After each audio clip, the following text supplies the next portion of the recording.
সূরা ফাতিহা প্রথমে সানা পড়লো, এরপরে তেলাওয়াত শুরু হলো। আমরা অনেকেই করি কি, ইমাম কিন্তু একটু দেরি করে। আমাদের মুসল্লি ভাইদের অনেকের ভুল হয়, একটা খেয়াল করেন, ভুলটা কি, ওই ইমামের আগেই দ্রুত সানা পড়ে আবার সূরা ফাতিহা শুরু করে দেয়। সূরা ফাতিহা অর্ধেকটা পড়ে ফেলে, এরপর ইমাম সূরা ফাতিহা শুরু করছে। এরকম ভুল অনেক সময় হয় না? যদি হয়ে থাকে আপনি ফট করে ওখানে বন্ধ করবেন, বন্ধ করে ইমামের পিছনে আবার চলে আসবেন। ইমাম আলহামদুলিল্লাহি রাব্বিল আলামিন শেষ করব, তখন আপনি আবার আলহামদুলিল্লাহি রাব্বিল আলামিন, এভাবে ইমামের পিছনে পিছনে সূরা ফাতিহার আয়াতগুলো সুন্দর করে তেলাওয়াত করবেন।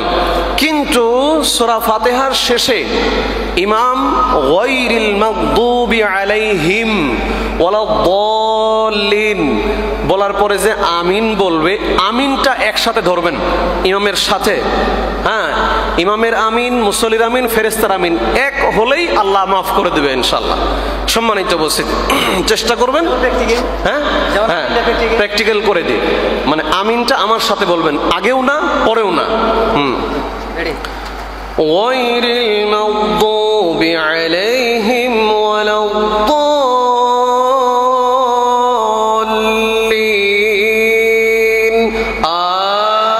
আমিন। ঠিক আছে, মাশাআল্লাহ, সুন্দর হয়েছে, আলহামদুলিল্লাহ। এইভাবে আমরা অনেক সময় লক্ষ্য করি কাতারের মাঝে কেউ আগে বলে ফেলে, আগে শুরু করে, এটা করবেন না। আমিন একসাথে ইমামের সাথে হবে।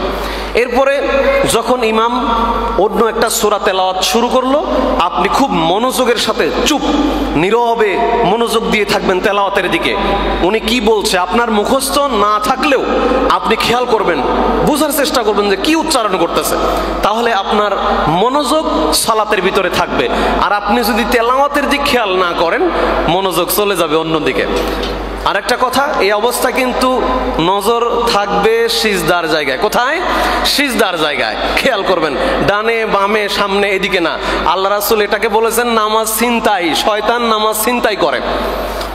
শহর বাজারে গেলে যেমন ছিনতাইকারী আপনার মানিব্যাগ, মোবাইল, টাকা ছিনতাই করে নেয়, শয়তানও ছিনতাই করে সালাত। কিভাবে? আপনি দাঁড়িয়ে আছেন, একটু উপরের দিকে তাকালেন, ডানের দিকে নজর গেল, এদিকে গেল, বামের দিকে গেল, এই যে এদিক ওদিকে তাকানো, এটা তাকানো মানে সালাত শেষ, ছিনতাই হয়ে গেছে। কে ছিনতাই করছে? শয়তানে, সালাত নষ্ট। সম্মানিত, এই জন্য একেবারে একাগ্র চিত্তে সিজদার দিকে তাকিয়ে থাকবেন। ইমাম কিন্তু তেলাওয়াত করতেছে সূরা ফাতিহার পরের সূরা। যখন তেলাওয়াত শেষ হলো, ইমাম রুকুতে যাবেন। রুকুতে যাওয়ার সময় মুসল্লিরা অনেকে বুঝতে পারে যে ইমামের তেলাওয়াত তো শেষ হয়েছে, এবার রুকুতে যাওয়া দরকার। ইমাম আল্লাহু আকবার বলার আগেই মুসল্লি যে হাত বেঁধে দাঁড়িয়ে আছে, আস্তে আস্তে আস্তে আস্তে হাত ছাড়তে থাকে। উনি আগেই রুকুতে যাওয়ার একটা প্রস্তুতি নিচ্ছে, এইটা করা যাবে না। মনে রাখবেন, এইরকম অনেকেরই হয়, ভুলটা হয়ে যায় অনাকাঙ্ক্ষিত, অনিচ্ছাকৃত। যে ইমাম মনে করেন তেলাওয়াত শেষ করেছে, শেষ আয়াতের তেলাওয়াতটা একটু সুর দিয়ে দেয়, উলাইকা হুমুল মুফলিহুন। মুসল্লি বুঝতে পারছে এখন রুকুতে যাবে ইমাম, সাথে সাথে উনি হাত ছেড়ে দিচ্ছে আস্তে আস্তে। না, এটা করা যাবে না। যতক্ষণ ইমাম আল্লাহু আকবার বলা শেষ না করবে, যখন ইমাম আল্লাহু আকবার বলে ফেলছেন, তখন আপনি নিশ্চিত যে ইমাম রুকুতে চলে গেছে। ইমাম রুকুতে না যাওয়া পর্যন্ত আপনি হাত বাঁধা অবস্থায় থাকবেন, হাত ছাড়বেন না।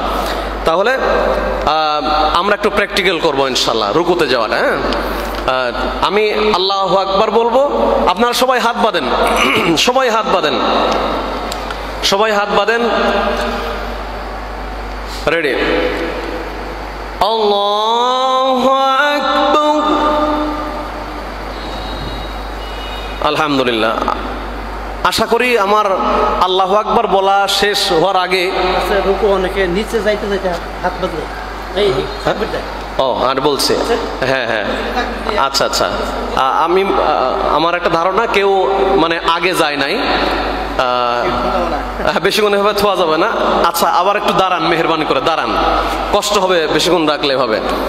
এখন আপনারা যে তাকবীর দিয়ে রুকুতে যাবেন ইমামের পরে, মানে যেতে যেতে তাকবীর দিবেন না, আপনি ওই হাত বাঁধা অবস্থায় আল্লাহু আকবার বলার পরে রুকুতে যাবেন। ঠিক আছে, এটা খেয়াল রাখবেন ইনশাল্লাহ। আর রুকুতে সবাইকে একসাথে রুকুতে করে দিলে ওই সামনের কাতার দেখতে দেখতে পিছনের ভাইদের কোমর লেগে যাবে। এজন্য আমরা এক কাতার করে দেখি। সামনের কাতার, আপনারা পিছনে যারা দ্বিতীয় তৃতীয় কাতার আছেন দাঁড়িয়ে থাকেন। এবার সামনের কাতার রুকু করবেন। রুকুর নিয়মটা বলে দেই। রুকুর নিয়ম হলো দুই হাঁটু। আম্মাজান আয়েশা রাদিয়াল্লাহু আনহা বলেন, রাসূলুল্লাহ সাল্লাল্লাহু আলাইহি ওয়াসাল্লাম যখন রুকু করেছেন, মানে রুকু করার সময়ও কিন্তু রফুল ইয়াদাইন করতে হবে। আজ হাত বেঁধে আছেন, এরপরে রফুল ইয়াদাইন, রফউন মানে উঁচু করা, আল ইয়াদাইন মানে দুই হাত উঁচু করা, আবার কাঁধ পর্যন্ত উঁচু করে এই হাত যখন উঁচু করবেন তখন আল্লাহু আকবার বলবেন। আল্লাহু আকবার বলে রুকুতে গেলেন, ঠিক আছে। রুকুতে যাওয়ার আগে রফুল ইয়াদাইন করা অবস্থা আল্লাহু আকবার এই শব্দটা বলবেন। এই আল্লাহু আকবার অর্থ কি? আল্লাহ মহান, সবচেয়ে বড়, আল্লাহ সবচেয়ে বড়। এই অর্থগুলো আমরা একটু মনে রাখলে ইনশাল্লাহ নামাজে মজা পাবো। সম্মানিত উপস্থিতি, আল্লাহ সবচেয়ে বড় বলে এই যে পুরো শরীরটা আপনি ঝুঁকিয়ে দিলেন আল্লাহর সামনে, এটা মনে করতে হবে যে আমি আল্লাহর সামনে রুজু হয়ে যাচ্ছি, নত হয়ে যাচ্ছি, মস্তক অবনত করছি, তাহলে সালাতের ভিতরে স্বাদ লাগবে। সম্মানিত উপস্থিতি, রুকুতে যাবেন সামনের কাতার। রুকুতে কিভাবে যাবেন? ওই যে বললাম আম্মাজান আয়েশা বলেছেন, আল্লাহ রাসূল যখন রুকু করেছেন তখন তার দুই হাত দ্বারা দুই হাঁটুকে চেপে ধরেছেন, শক্ত করে এভাবে ধরেছেন। আপনার হাতে যদি ক্রিকেট বল দেওয়া যায়, আপনি এক হাত দিয়ে যখন ধরবেন তখন কেমনে ধরবেন? এরকম করে ধরবেন, তাই না? এরকম করে। ঠিক হাঁটু যে ধরবেন শক্ত করে, হাঁটুকে এইভাবে শক্ত করে ধরতে হবে, মানে এইভাবে না, এইভাবে।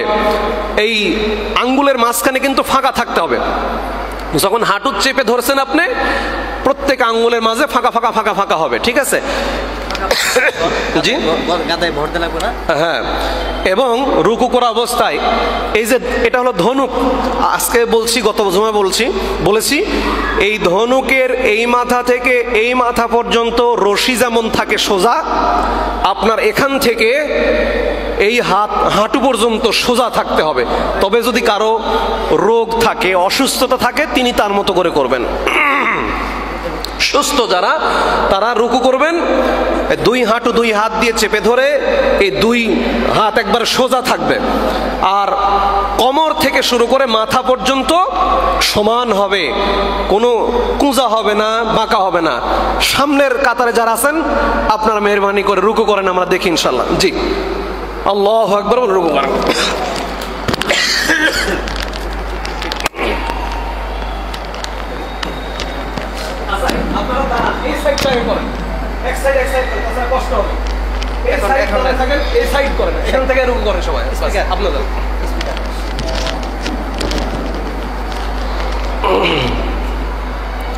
এই হাত ডানা কিন্তু সোজা থাকবে, ধরা হয়নি ভাই, এইভাবে, হ্যাঁ এইভাবে দুই হাত দিয়ে, হ্যাঁ দুই হাত দিয়ে শক্ত করে ধরতে হবে হাঁটু।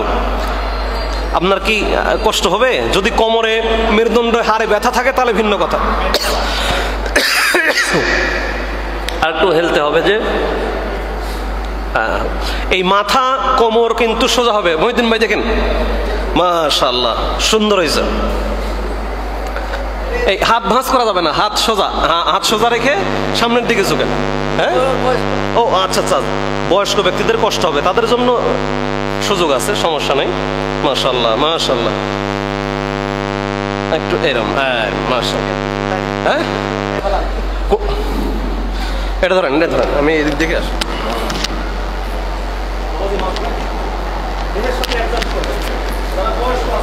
সেজদার দিকে তাকিয়ে,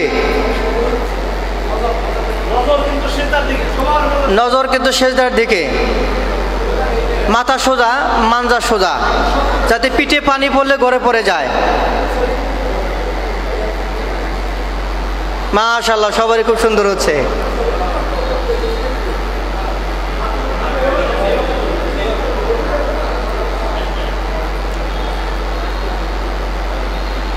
কয়েকজনের যে এত চমৎকার হচ্ছে, মাশাআল্লাহ।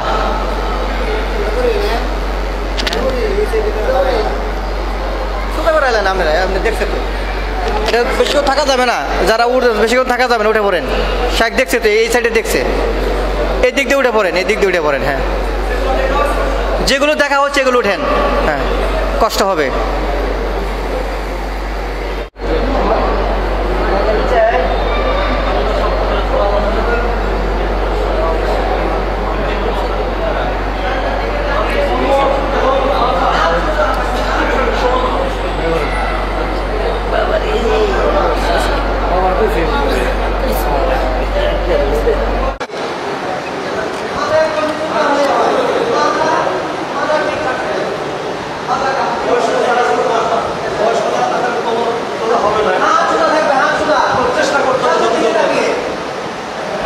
সময় একটু বেশি লাগলো, আপনারা কি কষ্ট পাইলেন?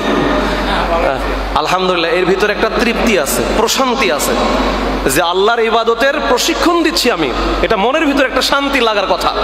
ভাল লাগে নেই ইনশাল্লাহ? আলহামদুলিল্লাহ।